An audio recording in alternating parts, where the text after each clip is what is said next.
Pessoal, então, retornando aqui, nós vamos falar agora então da parte 2 dos direitos sociais relacionados ao trabalho.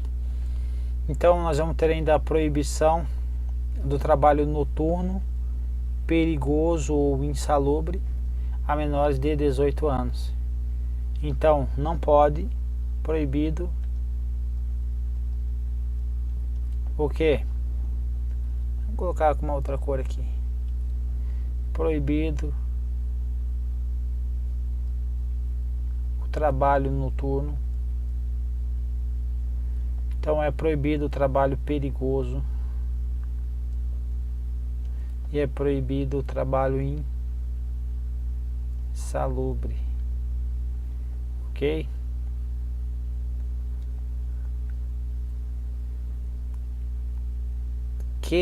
A quem é proibido? A menores de 18 anos. Também é proibido. O que é proibido? É proibido aqui, ó, qualquer trabalho. Aqui, ó, qualquer trabalho.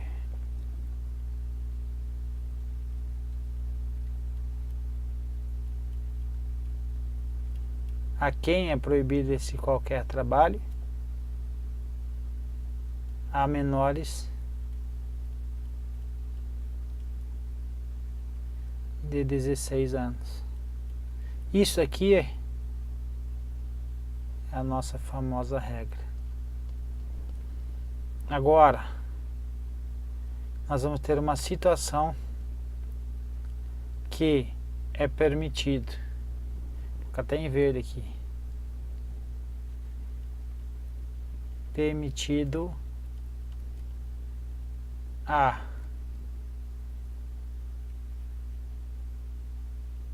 partir de 14 anos. Essa verde está confundindo com o verde de cima. Vamos colocar aqui um amarelinho aqui para ver se vai ficar menos pior. Sumiu o amarelo agora, não consigo nem enxergar onde que está o cidadão. Aqui, ó. Então, a partir dos 14 anos eu posso somente na condição de aprendiz, que é o famoso que um menor aprendiz aí, perfeito?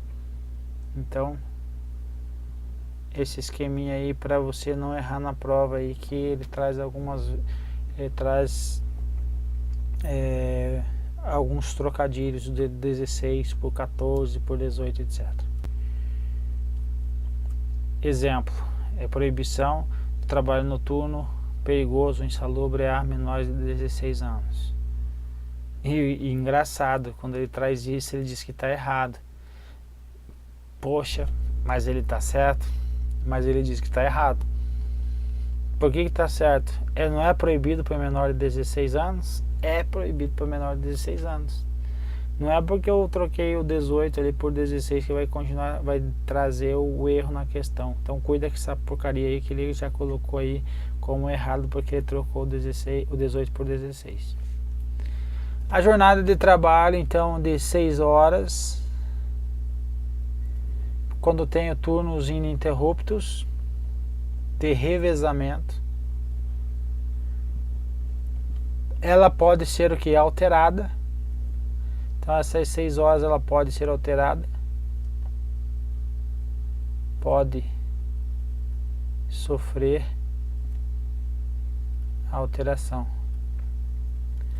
para 8 horas, 4 horas, por exemplo. Pode? Pode. Qual é a condição? A condição tem que ter o que? A convenção, a negociação coletiva, ok? Então pode ser alterada aí.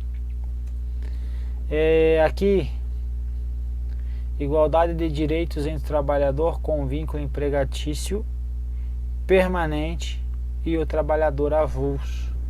Então, independente o vínculo do trabalhador, ele vai ter o que? Igualdade de direitos, perfeito? Então todos esses direitos eles são conferidos aos trabalhadores, o diarista, a pessoa, o trabalhador diarista aí, ou o mensalista, ou que tenha vínculo, ou aquele que não tem carteira assinada, em alguns casos excepcionais, ele vai ter os mesmos direitos, não porque ele ser um trabalhador avulso aí, por exemplo, ele não vai ter esse benefício, esses direitos alcançados ou resguardados. Trabalhador avulso tem muito aí na CLT, muito no direito do trabalho, relacionando aí aos portuários, certo? São trabalhadores sob demandas aí, por exemplo. Remuneração do serviço extraordinário, ele vai ser superior, no mínimo, 50% da hora normal. Então vou colocar aqui a hora normal, por exemplo, R$100. Logo, a hora extra vai ser de quanto? A hora extra será no mínimo 50%, então vai ser no mínimo R$150, ok? Mínimo, ok? O que pode ser mais? Pode ser mais do que isso, mas o mínimo ele é conferido aí nesse quantitativo de 50%. O examinador às vezes coloca 30%, às vezes ele coloca alguma historinha lá para o servidor, que o servidor pode receber aí uma hora extra aí de 30%, não. É previsto o mínimo de 50%. Licença gestante sem prejuízo do emprego, a gente já falou, duração de 120 dias. E a licença, olha que interessante, e a licença paternidade nos termos da lei.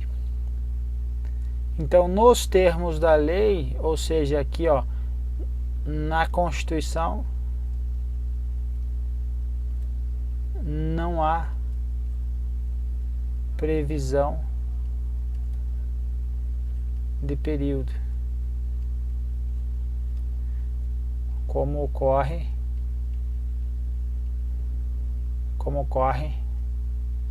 na licença gestante. Enunciado 214 da súmula de jurisprudência do STF vai dizer: a duração legal da hora de serviço noturno, que é o de 52 minutos e 30 segundos, constitui vantagem suplementar. Então é um plus, algo a mais, e que não dispensa aí o salário adicional, certo? Não dispensa aí o adicional noturno. Então, esse plus não dispensa, então,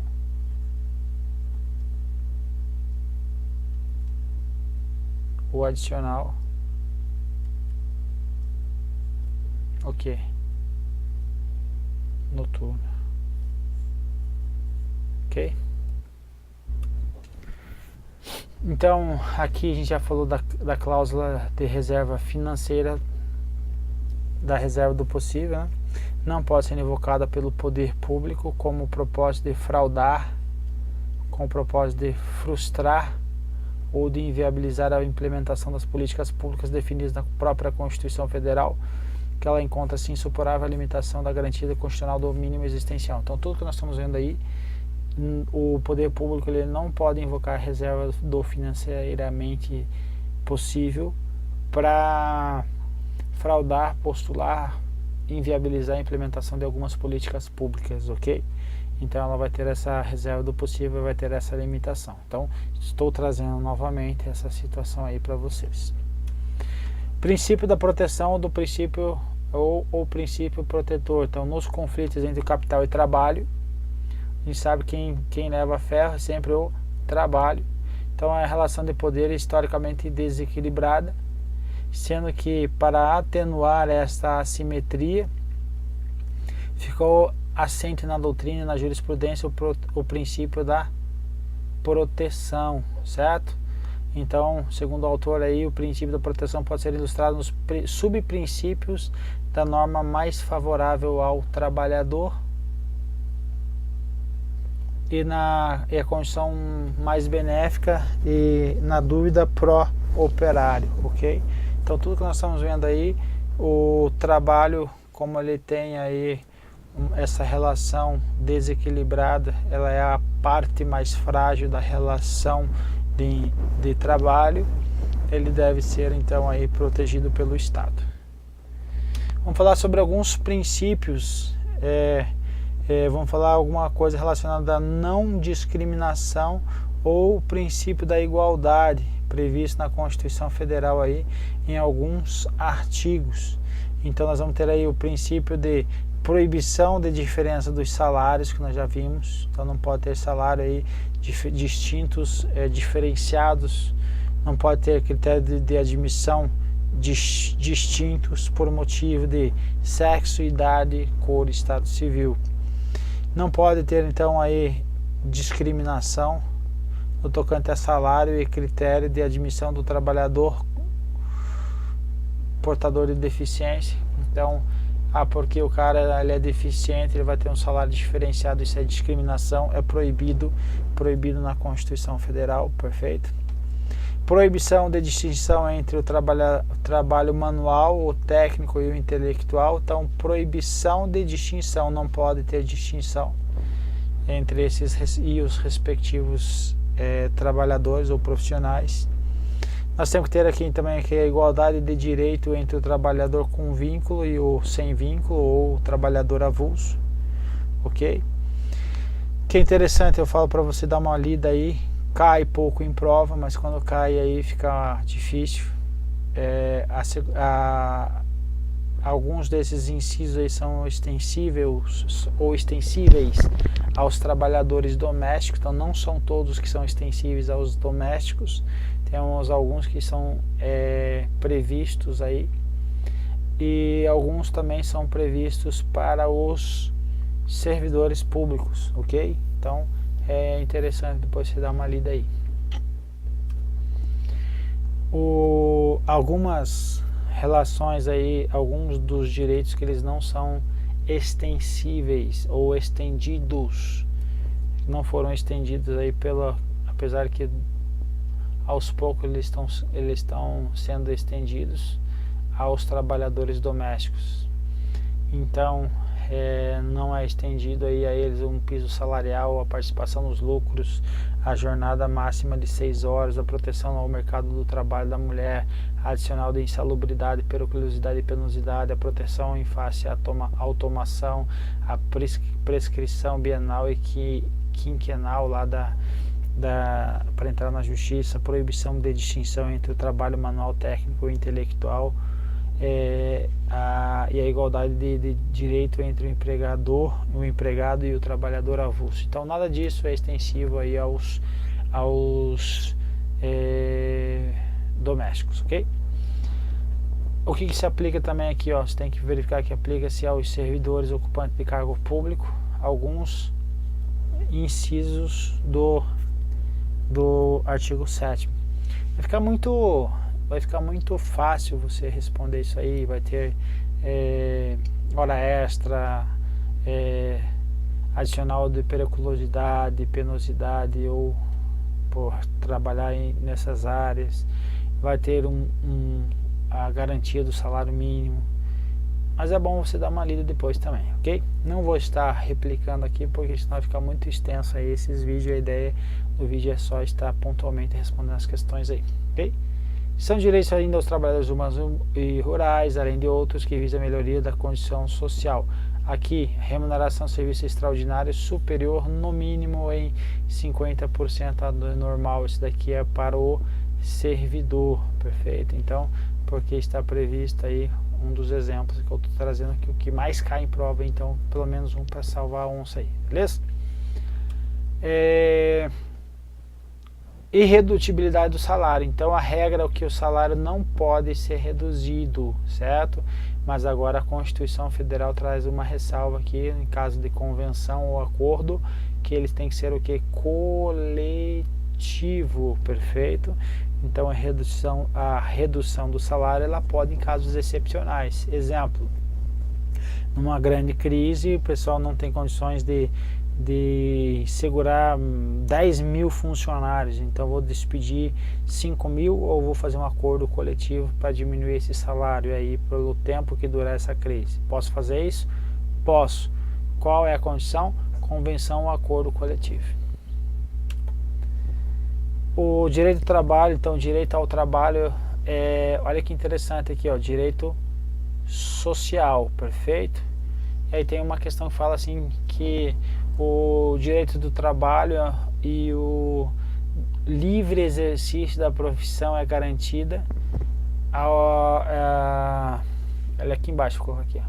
É livre, uma questão vai falar assim, ó, uma questão muito bem elaborada, vai falar assim, ó, o direito do trabalho é um direito social, assim como a previsão da que é livre o exercício de qualquer trabalho, ofício ou profissão, atendido às qualificações profissionais que a lei estabelecer.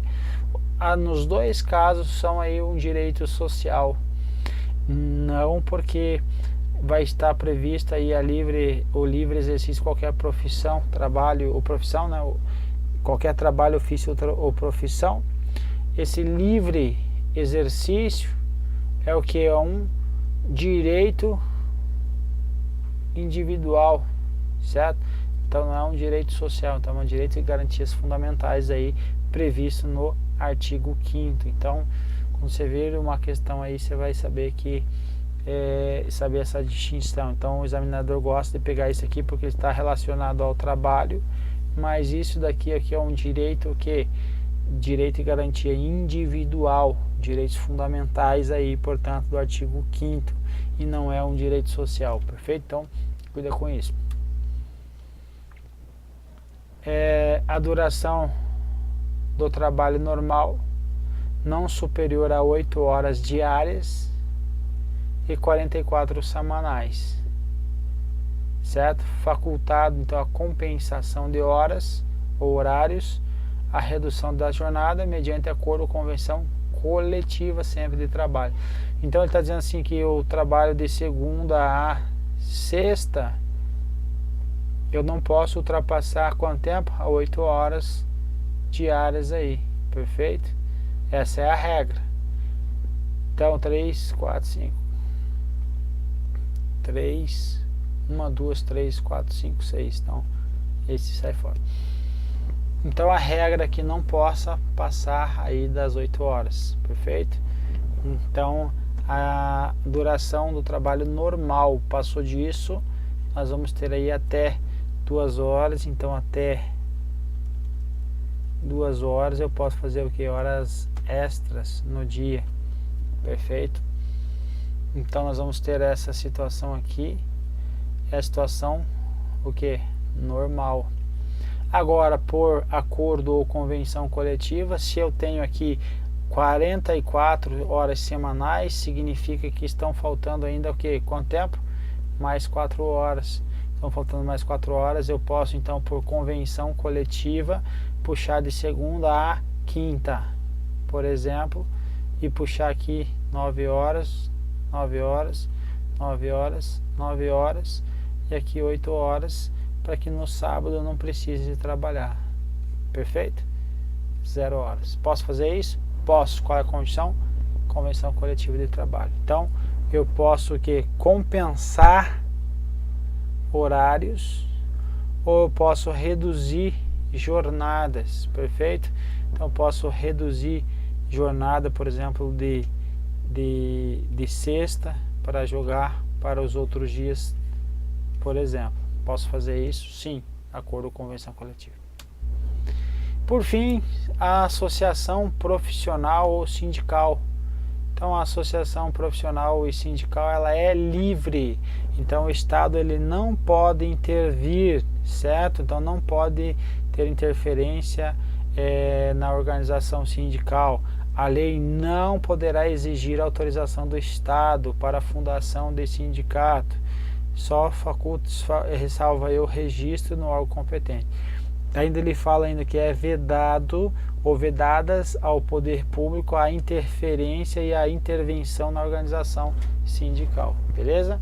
Então era isso que nós tínhamos para para questões aí, agora da teoria, agora a gente já pode resolver todas as questões aí que nós propomos aí. Beleza, meu povo? Um abraço e fiquem com Deus.